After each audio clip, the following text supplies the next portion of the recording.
Moin zusammen. Ja, liebe Modellbahnfreunde, wir haben eine kleine Lokomotive von Märklin. Das ist die DHG 700C von der Firma Henschel, hier als Märklin-Modell. Und zwar als ein ganz besonderes. Und das ist nämlich nicht neu, sondern als gebrauchte Lokomotive über eBay zu einem wirklich relativ günstigen Preis von 33 € zu mir gekommen. Das war damals eine einmalige Sonderserie für die Märklin-Händler-Initiative. Das ist ja immer dieses kleine Symbol hier. Und wurde als Baureihe 258, seht ihr hier, vermarktet. Also es ist eine fiktive Baureihe, die gab es nie, die hat Märklin sich ausgedacht und ist quasi die Idee, wenn es die DHG 700 von Henschel denn geschafft hätte, zur Deutschen Bundesbahn hätte sie die Baureihennummer 258 bekommen, sagt Märklin. Das Ganze wurde aufgesetzt im Jahr 2006 als Doppelstartpackung, das heißt, da waren 2 Lokomotiven dabei. Blende ich euch hier jetzt auch mal ein. Wir hatten also einmal die BR 81 und diese kleine Henschel-Lokomotive hier als Baureihe 258. Dann 8, ja, haltet euch fest, 8 Güterwagen tatsächlich mit dabei. Also 2 komplette Güterzüge, das waren 2 Rungwagen, 2 Niederbordwagen, 2 Hochbordwagen, ein gedeckter Güterwagen, ein Kesselwagen. Dann noch eine kleine Modellplanierraube und ein bisschen Ladungseinsätze als Transportgut. Plus ein relativ großes Radius 2 Schienenoval und ein digitales Fahrgerät, also quasi der Vorgänger von den Mobile Stations, wurde damals verkauft für 199 €. Und da waren eben die beiden Lokomotiven mit dabei, die Dampflokomotive, die Baureihe 81 und diese kleine Henschel Diesellokomotive. Die Lokomotive selber gibt es von Märklin quasi dauerhaft in irgendeiner Form immer im Angebot. Aktuell als Märklin Startup 36700, also 36700. Dann in Orange. Das war auch die Werksauslieferungsfarbe von Henschel selbst, wie ich das jetzt festgestellt habe, orange mit einem gelben Streifen. Und da gibt es ein paar Unterschiede zu der aktuellen Lokomotive im Vergleich zu der hier von 2006. Hauptunterschied ist, diese ältere Lokomotive hier hat 3 angetriebene Achsen. Und da schauen wir einmal drunter. Also, ihr seht das schon, typisch Märklin. Wir haben hier hinten den Haftreifen. Und dann haben wir hier Metallzahnräder, 1, 2, 3, 4, 5 an der Zahl. Und hier geht es dann, in dem Bereich geht es dann nach oben in Richtung Motor. Aber wir haben hier alle Achsen mechanisch angetrieben. Die aktuelle Variante, die hat nur diese eine angetriebene Achse hier hinten und hat sich also hier eigentlich diese ganze Zahnradbatterie eingespart. Ansonsten ist bei der aktuellen Variante noch außen ganz bisschen was anderes. Wir haben also hier diesen Griffbügel nicht mehr, so wie man das auf den Bildern sehen kann. Dafür sind allerdings die Spitzenlichter deutlich hervorgehoben.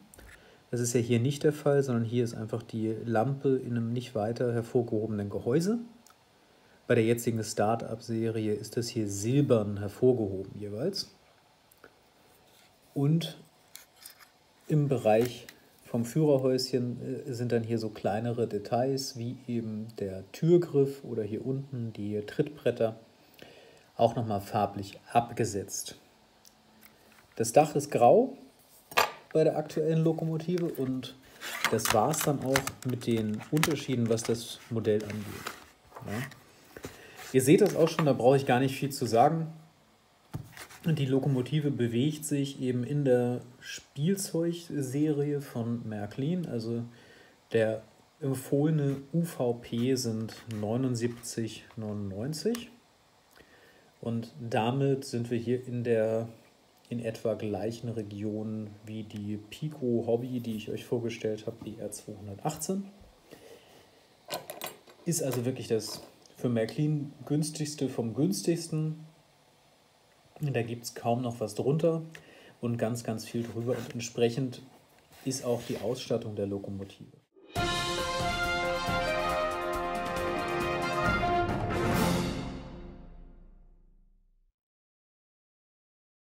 Das hier, The Elephant in the Room, der wahrscheinlich dümmste Platz, um eine Schraube anzubringen, auf einem Modell ist prominent oben in der Mitte auf dem Dach, wo es jeder sehen kann.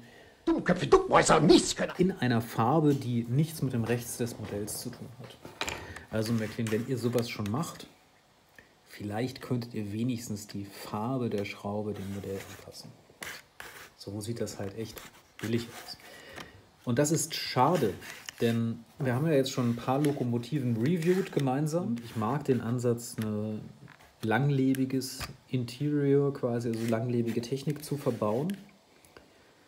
Allerdings muss man sagen, die Lokomotive ist selber hier von der Grundform, also vom Original her schon so einfach aufgebaut.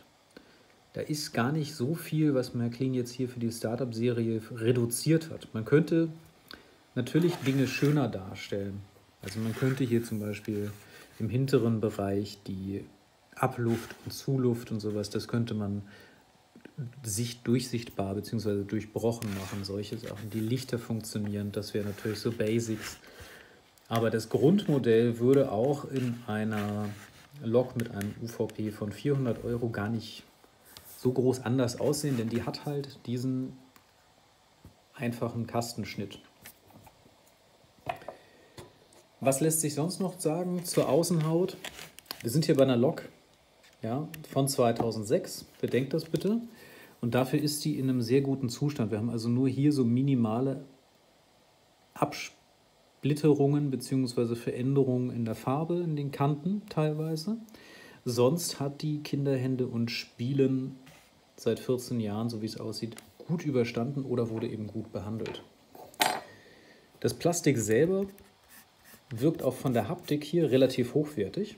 Also im Vergleich zu der VT62 von Lilliput, die ein UVP hat ja von über 300 €, wirkt das Plastik hier im oberen Bereich von der haptischen Wahrnehmung her durchaus hochwertig. Allerdings hört es dann schon wieder auf. Also hier der untere Bereich, da habe ich eher so einen billigen Plastik-Touch. Merkt ihr auch, das glänzt jetzt? Das glänzt komischerweise nicht, das ist matt. Und das hier glänzt. Ganz verrückt. Also hier unten ist quasi das billige Plastik verbaut worden und ab der Ebene hier mit der ersten Beschriftung wirkt es dann ein bisschen hochwertiger. Nach dem, was ich gelesen habe, müsste in dieser Variante der Lokomotive die Federung eigentlich nicht mehr auf Blattfedern stattfinden, wie das hier dargestellt ist. Und auch nicht mit einer Klotzbremse, wie wir sie hier haben, sondern mit einer Scheibenbremse und einem quasi normalen Federsystem, wie wir es jetzt auch aus dem Auto kennen, eben über einzelne Stoßdämpfer und Federn. Wenn ihr euch damit auskennt, schreibt das gerne mal rein, ob das hier unten nicht ein zwar nettes, aber schon vorhandenes Formteil von Märklin war und eigentlich die Federung bei der Lokomotive ganz anders sein müsste. So habe ich es zumindest auf www.rangierdiesel.de gelesen über die verschiedenen Generationen der Lokomotive. Und nach meinem Verständnis in dieser eckigen Variante der Henschel-Lokomotive müsste der Unterbau da unten ein bisschen anders sein. Aber gut. Ansonsten, selbst 2006 hat Märklin es geschafft, bei den ganz billigen Lokomotiven NEM-Schächte zu verbauen, also die genormten Schächte, dass man hier auch andere Kupplungen reinpacken kann. Ansonsten kein Sound, keine Telex-Kupplung, also kann man jetzt alles einerseits für den Preis bei Märklin, aber auch vom Baujahr her, glaube ich, nicht erwarten. Ja, soviel zum Exterior der Lok. Ist eigentlich ein schönes kleines Modell, macht auch keinen schlechten Eindruck auf der Anlage, solange man eben nicht von oben rauf guckt.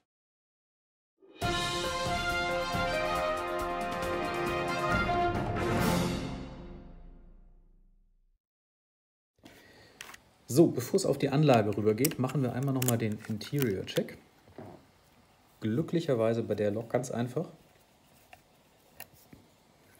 Einfach nur die Schraube raus und schon kann es losgehen. Apropos Thema Schraube. Ja, das hat natürlich auch einen gewissen Fun-Faktor gerade. Denn ihr erinnert euch, ich habe beim VT62 mich natürlich massiv darüber beschwert, dass alles nur gesteckt war, ohne eine einzige Schraube. Und die nächste Lok, die ich euch reviewe, hat eine prominente Schraube, über die ich mich beschwere. Ja. Also das Gehäuse selber ist einfach abzunehmen. Eine Schraube haben wir gesehen, hat dann wieder so Plastiknasen. Und da sehen wir auch den Punkt, den ich bei der Lilliput-Lok angemerkt habe, wenn ich keine Schraube habe. Also hier sind so Nasen und die eine ist seit 2006 anscheinend irgendwann mal abgebrochen. Hätte ich jetzt keine Schraube, nur Nasen, nimmt das natürlich Stabilität. So, und dann haben wir in Summe hier 3 Teilchen. Einfacher geht es fast nicht, also auch wenn man die nachlackieren oder supern möchte, diese Lok, kann man hier natürlich das Gehäuse wunderbar abnehmen. Und dann bin ich schon beim Interior. Das hier oben, diese Platine, die ist, so wie ich es verstanden habe, wirklich nur für diese Blinkelektronik hier. Also viel Aufwand für wenig Ergebnis. Als Kind aber natürlich genial, es blinkt. Ja. Dann haben wir vorne und hinten, seht ihr hier, jeweils eine normale Glühlampe. Ich weiß gar nicht, ob das jetzt bei der neuen Lokomotive aktuell immer noch eine Glühlampe ist. Könnte ich mir sogar vorstellen. Also, dass da sich jetzt nichts groß getan hat. Theoretisch, es könnte auch eine LED sein. Wenn ihr die Lok habt, schreibt es gerne mal rein. Also hier haben wir noch die Mischung Glühlampe und LED. Vielleicht ist das bei der neuen Lokomotive dann anders. Und dann haben wir hier den Motor mit dem Magneten von Märklin. Und hier vorne dann den Lokdecoder. Ihr seht auch, so wie das Ganze hier alles verbaut ist, das ist echt eng. Also auch hier die Verkabelung des Motors mit dem Decoder. Das ist schon wirklich auf Kante alles genäht, damit das hier in die Lokomotive reinpasst. Und ich glaube, da erkennt man auch schon relativ gut, warum Märklin jetzt hier auf einen neuen Motor umgestellt hat bei dieser Art Lokomotive. Und am Ende eben auch auf 2 angetriebene Achsen verzichtet hat. Denn wenn ich mir den Platz im Interior angucke, das ist natürlich das komplette Führerhaus, was hier ausgefüllt wird. Und auch ansonsten habe ich hier nicht mehr viel Platz, irgendwas zu machen. Ja, also hier ist natürlich noch ein Luftraum. Und da könnte man theoretisch noch einen kleinen Lautsprecher reinbringen. Aber ansonsten ist da nicht viel Raum in der Lokomotive. Was mir hingegen sehr gut gefällt, und das seht ihr jetzt hier nur so ein ganz bisschen, wenn man da so reinschaut. Ich versuche euch das mal hier näher zu bringen. Ja, das wird nichts mit dem Licht. Also hier sind die Metallzahnräder drin und die sind natürlich extrem langlebig. Also das Getriebe, selbst bei so einer 70-Euro-Lok von Märklin hier, das läuft und läuft und läuft. Ja. Und ist eben extrem einfach zu pflegen. Hinzu kommt ist, dass bei dieser Standardlokomotive, die ja quasi dauerhaft im Programm bei Märklin ist, ich also die Ersatzteile von der aktuellen Lokomotive mit der hier eigentlich verbauen können müsste. Ich habe da auch entsprechende Videos im Netz gesehen, wo Leute genau das gemacht haben, wo sie also zum Beispiel eben das Chassis einer älteren Lokomotive auf die neue Technik gesetzt haben. Zum Beispiel, wenn einem also jetzt eine bestimmte Bemalung der Lok am Herzen liegt, kann man das natürlich machen. Wir schauen uns jetzt einmal Fahreigenschaften und Funktionen an.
Und damit sind wir zurück von der Anlage.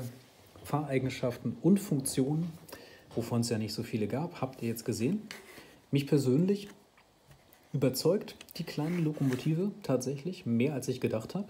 Ich mag das Exterior, also der Gesamteindruck passt für mich wirklich.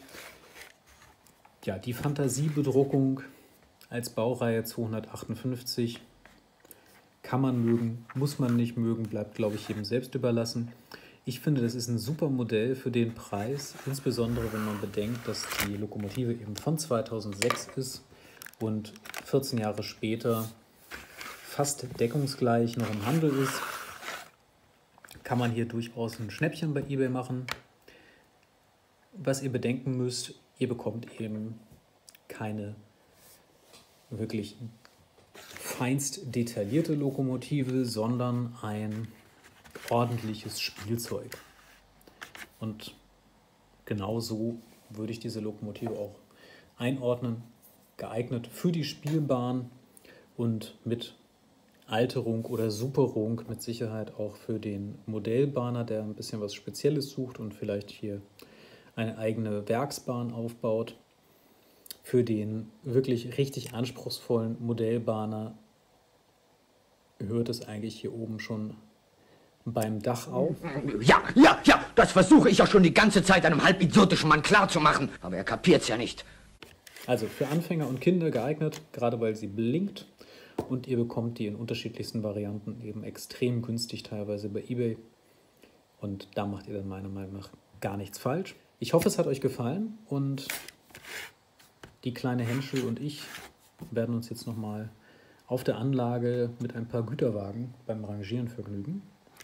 Wenn ihr Anmerkungen habt zu der Lokomotive, gerade auch zu diesem Thema hier Fahrgestell mit den Bremsen und den Federn, ob das von mir richtig wiedergegeben wurde, ich freue mich auch über alles weitere an Feedback. Danke.